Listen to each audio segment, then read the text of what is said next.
नमस्कार दोस्तों, कैसे हो आप? कुशल पूर्वक होंगे। जैसा कि कल के वीडियो से आपको ये तो अवगत हो गया कि नए सत्र के हिसाब से जो अपना नया सिलेबस है उसके आधार पे आपके लिए उपयोगी वीडियो डाले जा रहे हैं। कल का वीडियो आपको अच्छा लगा होगा। देखिए मित्रों, आपको एक बात अपने दिमाग में ये क्लियर करनी है कि पिछले सत्र की तरह इस बार बोर्ड के एग्ज़ाम आपके होंगे। नया पाठ्यक्रम आपके लिए लागू हो गया है, तो उस पाठ्यक्रम को अपन सही ढंग से कैसे तैयार करना है, तो आप मेरे साथ जुड़िए। अपन पाठ्यक्रम को बहुत ही सरल भाषा में समझते हैं। अपना टॉपिक चल रहा था विद्युत। कल हमने बात की थी विद्युत धारा। विद्युत धारा के हम बात कर रहे थे, आवेश के प्रवाह की दर को विद्युत धारा कहते हैं। लेकिन क्या किसी चालक में आवेश का प्रवाह अपने आप हो जाता है? इसके लिए अपन एक छोटे से एग्जाम्पल से समझते हैं। जल धारा, क्या एक पाइप में अपने आप जल प्रवाहित हो सकता है? तो अपन ये जानते हैं कि नहीं हो सकता है। तो क्या करें? यदि अपन किसी टंकी को जिसमें जल भरा है थोड़ी ऊंचाई पे रख दे और उससे पाइप जोड़ दिया जाए, तो निचली सतह पे पानी आसानी से प्रवाहित हो सकता है। तो इसका कारण क्या हुआ? तो अपन देखते हैं कि पाइप के मध्य एक दाब का अंतर उत्पन्न होता है, जिसे अपन दाबांतर कहते हैं, और उसी के कारण जल का प्रवाह होता है। तो क्या किसी धातु के तार से क्या आवेश का प्रवाह अपने आप हो जाता है? नहीं होता है। किसके कारण होता है? तो अपन आज समझेंगे विभवांतर। आवेश का प्रवाह विभवांतर के कारण होता है। ये विभवांतर क्या चीज है, इसी को आज के टॉपिक में अपन समझेंगे। ये विभवांतर सेल या बैटरी के द्वारा उत्पन्न किया जाता है। किसके द्वारा? सेल या बैटरी के द्वारा। अपन कोई चालक तार की बात करते हैं। मान लीजिए ये चालक तार है, इसमें एकांक आवेश को एक बिंदु से दूसरे बिंदु तक ले जाने में, एकांक आवेश को एक बिंदु से दूसरे बिंदु तक ले जाने में जो कार्य किया जाता है, आवेश को हम जानते हैं Q से दर्शाते हैं, कार्य को W से। तो एकांक आवेश को एक बिंदु से दूसरे बिंदु तक ले जाने में जो कार्य किया जाता है उसे विभवांतर कहते हैं। एकांक आवेश को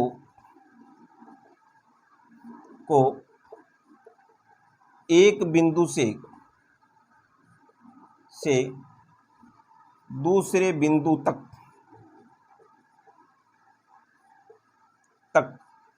ले जाने में किया गया कार्य विभवांतर कहलाता है। विभवांतर कहलाता है। ये विभवांतर हमेशा दो बिंदुओं के बीच उत्पन्न होता है। विभवांतर हमेशा दो बिंदुओं के बीच उत्पन्न होता है। तो अपन यूं लिख सकते हैं, विभवांतर किया गया कार्य बटा आवेश। तो कार्य को अपन W से दर्शाए, आवेश को Q से, विभवांतर को V से दर्शाए। तो विभवांतर का फार्मूला क्या होता है? V बराबर W बटा Q। ये विभवांतर का अपना फार्मूला हो गया। तो आवेश को प्रवाहित करने के लिए दाबांतर की आवश्यकता होती है, और ये दाबांतर किसके द्वारा उत्पन्न किया जाता है? विभवांतर। और विभवांतर क्या चीज है? एकांक आवेश को एक बिंदु से दूसरे बिंदु तक ले जाने में किया गया कार्य विभवांतर कहलाता है। विभवांतर का फार्मूला हो गया V बराबर W बटा Q। यहां तक की बात आपको समझ में आ गई होगी।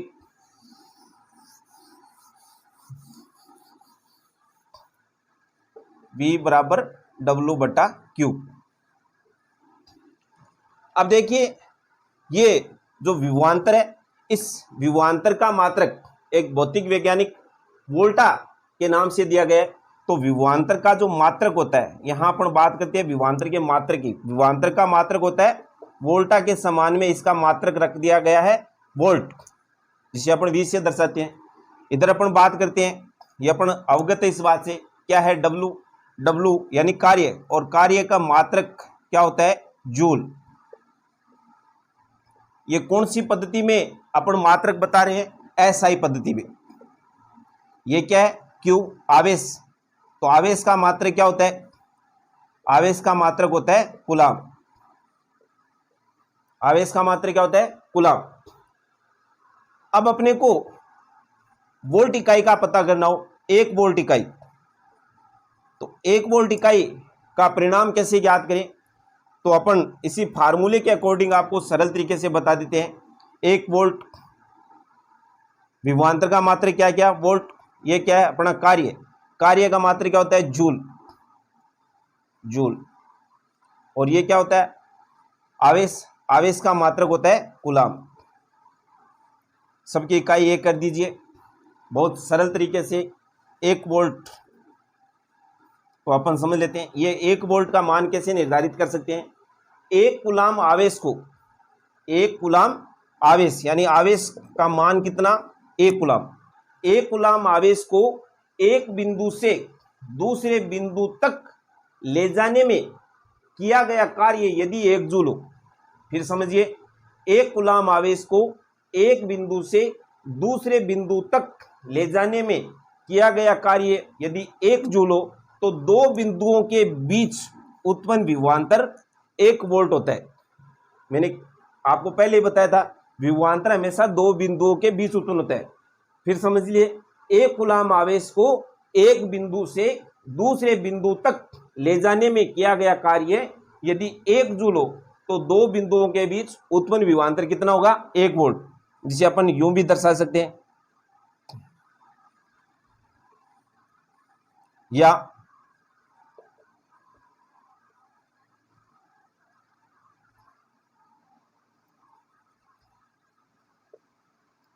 एक जूल प्रति कूलाम, जूल प्रति कूलाम। ठीक है भाई, ये जूल प्रति कूलाम। तो विभवांतर का मात्रक क्या होता है वोल्ट होता है। अब विभवांतर को मापने के लिए, विभवांतर को मापने के लिए जिस यंत्र का उपयोग किया जाता है उसे अपन क्या कहते हैं वोल्ट मीटर कहते हैं। विभवांतर को मापने के लिए जिस यंत्र का उपयोग किया जाता है उसे क्या कहते हैं वोल्ट मीटर कहते हैं। अब आपको यहां से ये क्वेश्चन भी पूछा जा सकता है कि वोल्ट मीटर किसे कहते हैं या वोल्ट मीटर क्या होता है, तो अपन बताएंगे विभवांतर को मापने के लिए जिस यंत्र का उपयोग किया जाता है उसे क्या कहते हैं वोल्ट मीटर। विभवांतर को मापने के लिए जिस यंत्र का उपयोग किया जाता है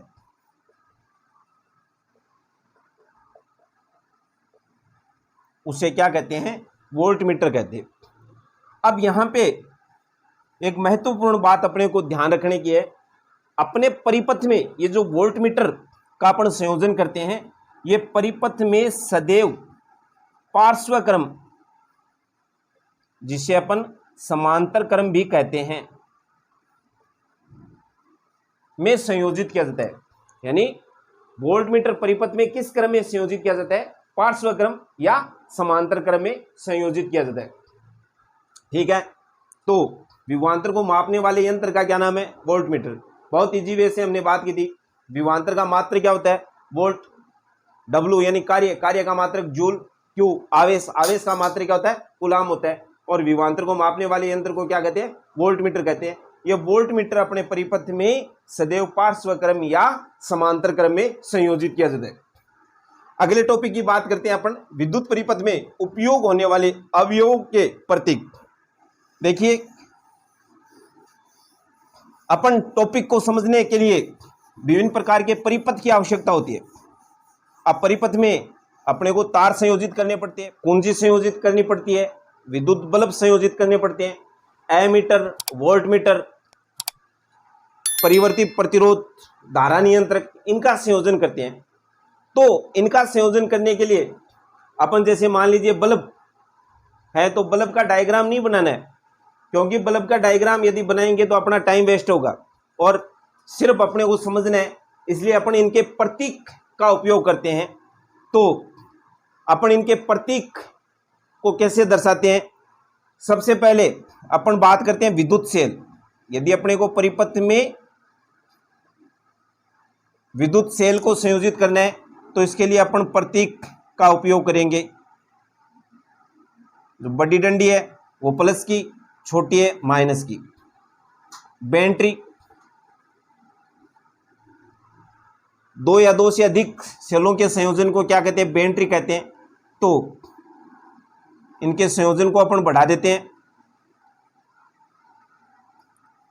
ये देखिए, ये अपना प्रतीक किसका दर्शा रहे हैं अपन, बैटरी का। इसी प्रकार अपने को कुंजी या जिसे अपन कहते हैं स्विच, कुंजी या स्विच क्या करते हैं, विद्युत बल्ब जैसे टॉर्च है, टॉर्च में आप देखते हैं स्विच लगा होता है, उस स्विच को अपन ऑन करते हैं तो अपना बल्ब प्रकाशित होता है। तो ये कुंजी और स्विच क्या होता है, ये कुंजी अपन दो प्रकार की बनाते हैं। एक तो खुली कुंजी या स्विच, एक होती है बंद कुंजी या स्विच। तो ये तो अपनी हो गई कौन सी, खुली, और ये बनाते हैं बंद कुंजी। ये देखिए, ठीक है भाई। उसके बाद में अपने को तारों का संयोजन करना पड़ता है।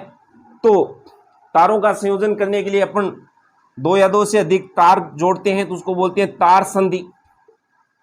ये तार संधि को अपन किस प्रकार से दर्शाएं, ये देखिए, इस प्रकार अपन तारों को जोड़ते हैं, उसको बोलते हैं तार संधि। उसके बाद अपन बात करते हैं तार क्रॉसिंग।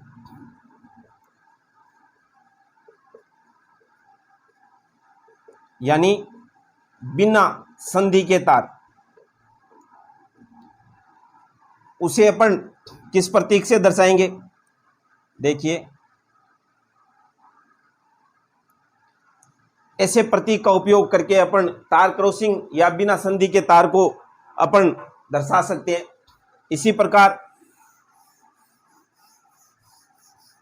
अपने को धारा नियंत्रक को दर्शाना हो,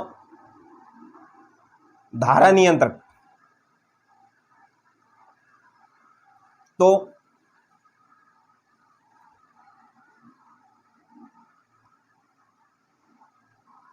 इस प्रकार से अपन धारा नियंत्रक को दर्शा सकते हैं। इसी प्रकार अपने को प्रतिरोध को दर्शाना हो तो अपन प्रतिरोध को इस संकेत के द्वारा दर्शा सकते हैं। इसी प्रकार अपने को एमीटर को दर्शाना हो,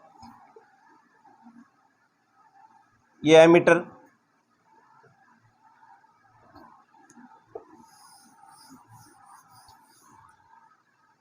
यदि अपने को वोल्ट मीटर को दर्शाना हो